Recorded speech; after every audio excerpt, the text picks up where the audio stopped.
లేదా పిల్లలు మారం చేసినప్పుడు, లేదా పిల్లలు ఏదైనా వాళ్ళకిష్టమైన పనులు చేయనప్పుడు, ఆ యొక్క తండ్రి దగ్గర ఆ స్థానాన్ని కోల్పోరండి.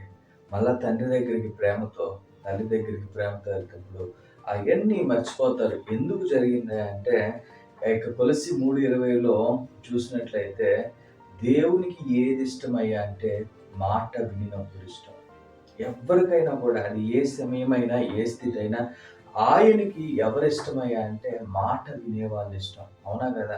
ఇప్పుడు ఇటు పో, ఇటు ఎళ్ళాలి అన్నప్పుడు మనము ఆయన మాటకి తల వంచి వెళ్ళినప్పుడు ఆయన అంతకన్నా ఇష్టపడతారే కదా! తల్లిదండ్రులకి నువ్వు విధేయులై ఆయనకి వాళ్ళ మాటలు వినినప్పుడు, దేవునికి మాటకి లోబడి విధేయుడై నువ్వు వెళ్తే ఏ విధంగా ఉంటదో తెలుసా జీవితం? ఒక గొప్ప స్థాయిలో ఉంటది.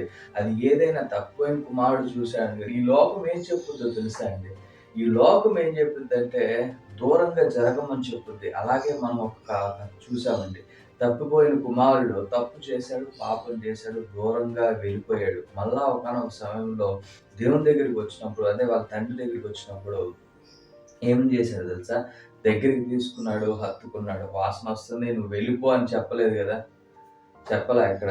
కానీ దగ్గరికి తీసుకున్నాడు, హత్తుకున్నాడు, ముద్దాడాడు, కొత్త వస్త్రములిచ్చాడు. నీవు కూడా దేవుని దగ్గరికి దూరంగా ఈ లోకము నిన్ను భయపెడుతూ ఉందేమో. దేవుని దగ్గరికి వెళ్ళొద్దు నీవు సరికావని. కానీ దేవుని హృదయము చేయి చాపుతుంది ఆయన దగ్గరికి రమ్మని. వస్తావా ఈరోజు? ఆయన సన్నిధికి వస్తావా? ఆయన సన్నిధిలో నీవు ఉంటావా?